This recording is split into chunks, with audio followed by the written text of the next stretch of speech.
제레기저트린 머스터딘의 고혁준 선생입니다. 2023년 사관학교 영어 오답률 1위로 알고 있는 문제가 바로 17번 문항이에요. 자, 그렇다면 이것이 왜 오답률이 1위일까요? 첫 번째는 오답이 많은 이유는 해석이 어려운 경우였죠. 해석이 어렵다는 것은 뭘까요? 첫 번째가 단어가 어려워서 그럴 수 있죠. 표현이 좀 익숙하지 않거나 복잡해서 그런 경우도 있겠고요. 그리고 선택지가 어려운 경우도 있겠죠. 근데 만약에 단어가 어려운 것도 아니고 표현이 그렇게 복잡한 것도 아니고 선택지가 어려운 게 아니라면 뭘까요? 바로 이 문제가 바로 그러합니다. 결국에 당신의 영어 강사가 뭐뭐뭐 이어서죠. 그럼 결국 이 엉망이라는 정의를 내려볼까요? 구문과 단어 암기로 영어를 정복하는 강사, 그리고 문제 풀이법으로 영어를 접근하는 강사, 뭐 이렇게 정의를 내리면 될 것 같아요. 그럼 구문이라는 게 왜 그렇게 악마적이냐? 이 악마적인 거라고 말하기 좀 그렇죠. 뭐 독해하는데 도움이 아예 안 되는 건 아니니까. 근데 문제는 구문 독해로 접근하는 강사가 우리나라에 몇 명 있나요? 여러분 보면 알겠지만은 열이면 열 다 구문으로 접근합니다. 그 참 웃기는 건 구문으로 다 똑같이 접근하는데 자신에게 설명이 좀 그럴듯하게 다가가면 그 강사가 아마도 우리가 말하는 속칭이라 합시다. 일타 강사라고 하죠. 뭐 제가 일타 강사에 뭐 한이 있어 뭐 이런 거 아니고요. 더 중요한 거는 이 1타와 2타와 3타의 차이가 없다는 거예요. 다 구문 독해하고 그들도 구문 독해 다 알아요. 모르는 사람 단 한 명도 없습니다. 단어 암기야 뭐 사실 뭐 어떤 책을 보든 상관없는 거고 문제 풀이법도 별 차이가 없고, 그런데 희한한 거는요, 이 세 가지에서 구별이 된다는 거예요. 미묘한 차이가 큰 차이를 나타낸다라고 여러분 주장할지 몰라도 구문 다 알아요, 강사들. 문제는 뭘까요? 문제는 여러분들에게 있는 거일 수도 있어요. 왜? 그들이 살 수 있는 기회를 마련해 줬기 때문에 그들은 계속 그렇게 해나갈 거고, 그들이 일타가 되는 걸 보고 또 다른 강사도 따라 할 거예요. 그러면서 이게 악순환이 시작되는 거예요. 자, 이 문제 보도록 할게요. 이게 왜 문제가 있느냐? 첫 번째, 제가 단어 처음부터 끝까지 나와 있는 단어 중에 고등학교 필수 단어라고 말이 이상하지만 하여튼 단어장에 없는 단어 있느냐? 없다. 있는 거 다 필수 단어 맞다. 뉴로사이언스? 요건 최신과학이니까 모르면 안 되죠. 상식이죠.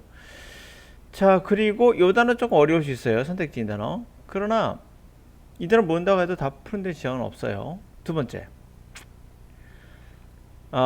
그렇다면 이제 문제 풀이법으로 가도록 할까요? 단어나 뭐 구문이나 코드나 어려움이 없기 때문에 문제 풀이법의 특징이 뭐죠? 최대한 적게 읽어라. 뭐 빈칸의 힌트는 맨 앞에 나온다. 이런 거 아니겠습니까? 그리고 한번 해석해 볼까요? 이것은 타당하다. 이해가 돼요. 당신이 이해가 됐을 때 당신이 관심을 주는 네트워크는 성장한다는 거, 그거 이해가 돼요. 그쵸? 네, 당신 이해가 된다는 거, 그거 참 당연한 거군요. 이렇게 되겠죠. 그러니까 관심을 주면 성장한다고 했어요. 만약에 여러분이 많은 시간을 들여서 커그니티브 태스크, 인지 테스트, 인지 1, 인지에 관련된 태스크 1을 한다면 당신의 사람들과의 엠퍼시, 공감 능력은 줄어든대요. 왜냐하면 이라고 했어요. 뭐라고 했죠? 왜냐하면 관심을 안 주니까. 그쵸? 그 지역이 활동하지 않으니까. 그쵸? 이 단어 모르겠고, 내가 그쪽 바깥쪽 내가 활동하지 않으니까. 이 말과 많이 사용하지 않은 거니까 거의 같은 말이죠. 의미가 같아요, 거의. 이건 3, 4, 5번은 답을 고를 일이 없어요. 둘 중에 하나로 고를 수밖에 없을 건데요. 아마 여기서 2번으로 잘못 갔던 것 같아요. 오답률이 가장 많았던 이유가. 왜 그럴까요? 여러 가지 이유가 있어요. 첫 번째 이유가 이것만 보고 답을 맞출 수 있다는 강사들은 거짓말이에요. 왜 거짓말일까요? 첫 번째, 이 포인트는 여기는 같은 말이라고 했죠.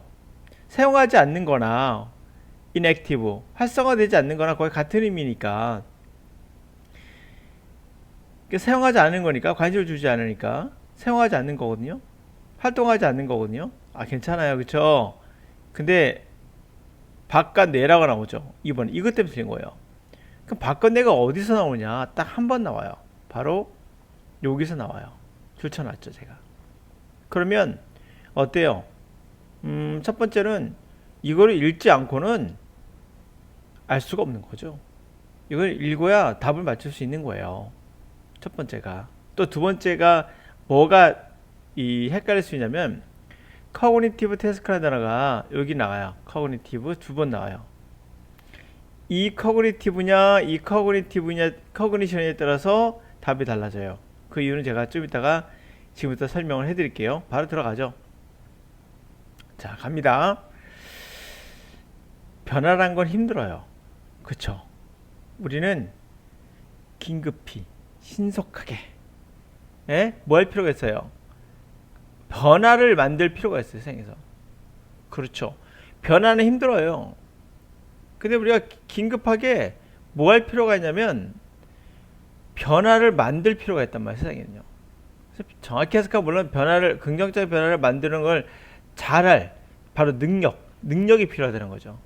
긍정적 변화를 만드는 능력이 필요해요. 우린 변화가 힘드니까. 근데 불행하게도 자 리더의 자리에 오르는 사람들은 매우 발달된 지능은 있으나 뭐가 빈약해요? 바로 어떤 상황에 대한 사회적인 측면은 부족한 거예요.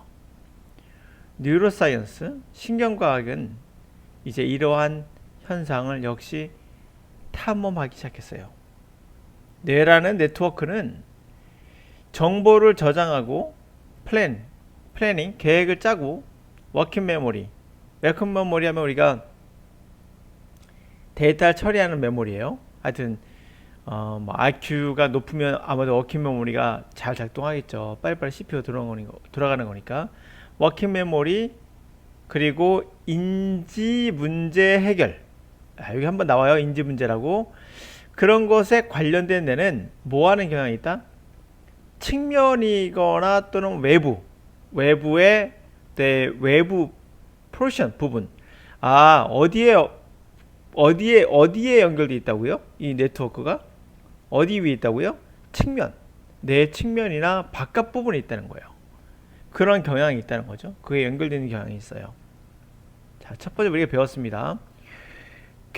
정보를 저장하고 플랜을 짜고 데이터 처리하고 그리고 인지적인 문제를 해결하는 거. 인지적 문제가 뭐예요? 수학 같은 거. 우리가 생각했던 문제 풀고 하는 거, 문제 푸는 거 이런 거 생각하시면 돼요. 그러니까 이 인지란 건 어떤 개념인지 아시겠죠? 공부 잘한다 얘기죠. 자, 그런데 매추에 따르면 이 사람 뭐라고 설명하냐면 그의 랩스에서 인터뷰하는 동안에 이렇게 설명합니다. 근데 더 많은 지역이 있어요. 우리의 미들라인, 중간 부분, 중간선 또는 중간 지역에 관련된 당연히 머리의 가운데 부분이겠죠. 더 많은 지역이 있죠. 그것은 뭐에 관련됐습니까? 자기를 인식한다는 거예요. 아, 나는 어떤 사람이야. 나는 어떤 사람이고 내 성격은 뭐야. 이런 거. 자기를 인식하는 거 관련돼 있고 여기 또 나오죠. 사회인지라고 합니다. 이것은 사회인지는 뭘까요? 이거는 인지적 문제니까 당연히 수학 같은 거 우리가 뭐 문제 풀 때 하는 인지적 문제 생각하시면 되고 이건 소셜 커그니션은 사회생활을 할 때 서로 간에 어떠한 것을 알아봐야 되죠. 저런 화가 났다. 저 생각은 어떻다. 저 생각 견해는 어떻다. 이렇게 사회적인 인지를 하죠. 우리가 초등학교를 통해서 성장하게 하면서 그래서 자기를 인식하고 사회적인 인지 능력을 키우죠. 그리고 공감 능력을 키우죠. 그쵸? 이에 관련된 건 중간 부분이라는 얘기예요. 이해 됐습니까? 그럼 이제 정리가 됐어요. 중간 부분에 뭐 있다고요? 중간 부분은 공감이에요. 인지 능력. 사회인지예요. 사회인지. 우리가 외부는 뭐라고요? 바깥이나 측면에 있는 부분은 이거는 정보 처리. 있죠? 인지 문제 해결, 수학 문제 푸는 거, 정보 저장, 공부에 관련된 거예요. 공부. 이렇게 이해하면 되겠죠? 우리는 알아요. 이 두 가지 네트워크가 역으로 서로 상관관계에 있다는 거. 서로 반대로, 그쵸? 상관관계에 있다는 걸 알아요. 하나가 액티브가 되면 나머지 거는 디액티베이트, 활성화가 되지 않아요. 자, 이것은 아마도 이것을 넌지시 말하고 있는 거죠. 역관계에 있다. 소셜하냐, 난 소셜의 능력. 다시 한번 사회적인 능력, 비사회적 능력은 역관계가 있다. 반대관계란 거죠. 사회적 능력은 아시죠? 바로 공감. 비사회적 능력은 사교성이 필요 없는 거죠. 공부하는 거. 자, 이것은 타당하다. make sense. 아, 이거 이해가 되죠? 여러분이 이해가 된다고 할 때, 아, 이해가 되네요. 당신이 관심을 주는 네트워크는 성장한다는 거, 이제는 이해가 되네요. 타당하죠, 그게? 이해가 되는 게 정말 타당합니다. 당연히 그렇게 이해한다는 건 당연한 거예요. 만약에 많은 시간을 인지 태스크에 준다면 당신의 공감 능력은 줄어들어요 라고 했죠. 여기서 또 하나의 힌트가 인지 능력 못 알았다 해도 공감 능력이 줄어든다고 했어요. 공감 능력은 뭡니까? 공감은 중앙이죠. 중앙. 아까 보셨죠? 공감은 중앙입니다. 그러면 단지 뭐 때문에 줄어들까요? 외부가 활동하지 않아서? 바깥 내가 활동하지 않아서? 이거는 아까 말씀드렸던 공부예요. 공부. 기억나시죠? 그러니까 이걸 문장을 다 읽어봐야 된다는 얘기예요. 자, 그 두 번째. 그럼 뭐가 사용되지 않는다? 사용되지 않는다가 나와야 돼요. 그쵸? 이용되지 않는다. 그래서 공감 능력이 떨어진다 라는 거죠. 정답 1번인 거예요. 이거 몰라도 푸는 데 지장 없다고 말씀드린 이유가 바로 그거예요. 밑에는 건 아무 관련이 없고요. 윗 내용과 전혀 생각할 필요 없는 거예요. 흐름상. 자, 그러면 여기서 우리가 물론 서킷트리란 말은 회로예요. 그러니까 그쪽 회로가 뭘까요? 사용하지 않는데 회로겠죠. 그게 사용되지 않아요. 그쪽 회로는 사용되지 않기 때문에 그렇다. 되겠죠. 자, 이제 정리해 보도록 할게요. 지금 이 문장 다시 한번 보시겠어요? 과연 이런 단어가 필수 단어인가 아닌가? 누가 봐도 필수 단어죠. 이거 어려운 단어 거의 없습니다. 보세요. 없습니다. 다시 한번 보세요. 어려운 단어 없어요. 근데 왜 오답률 1일까요? 첫 번째는 해석을 제대로 안 한 것도 있겠죠. 그래서 그냥 이거 보고 요거로 갔을 거야 아마. 아, 활동하지 않는다. 해석은 어느 정도 됐을 거라 봐요. 이거 보고 그냥 다 골랄 수도 있어요. 요건 안 본 거죠. 이거는. 그렇죠? 또는 이게 문제풀이법 써서 이렇게 해가지고 한번 대충 2번 찍었을 수도 있고요. 네, 그런 겁니다. 그러면 정리해 본다면 오답이 많은 이유는 뭐다? 단어가 어려운 것도 아니며 표현이 복잡한 것도 아니다. 선택지가 어려운 것도 사실 아니에요. 이 오답이 높은 것은 바로 영어 강사들이 구문과 단어 암기로만 접근하는 영어 강사들이 만들어낸 바로 졸작품인 거죠. 그리고 문제풀이법이 만들어낸 졸작품이라고 말할 수밖에 없는 거죠. 네. 자, 그렇습니다. 바로 이거의 정답은 중간 정도에 있었고 종합적인 판단을 요구하는 거였죠. 자, 1타 강사가 우리나라 영어를 망치고 있다라고 얘기하면 가언일 수 있어요. 다는 아닐 거니까. 그러나 분명 1타라고 한다면 우리나라 영어에 좋은 영향을 미쳐야 돼요. 그 영향은 내가 구문을 잘 가르쳐 내가 단어를 잘 암기시켜가 아니에요. 영어라는 것은 대략 10만 년 전에 시작된 언어입니다. 우리 언어가 대략 10만 년으로 보고 있거든요.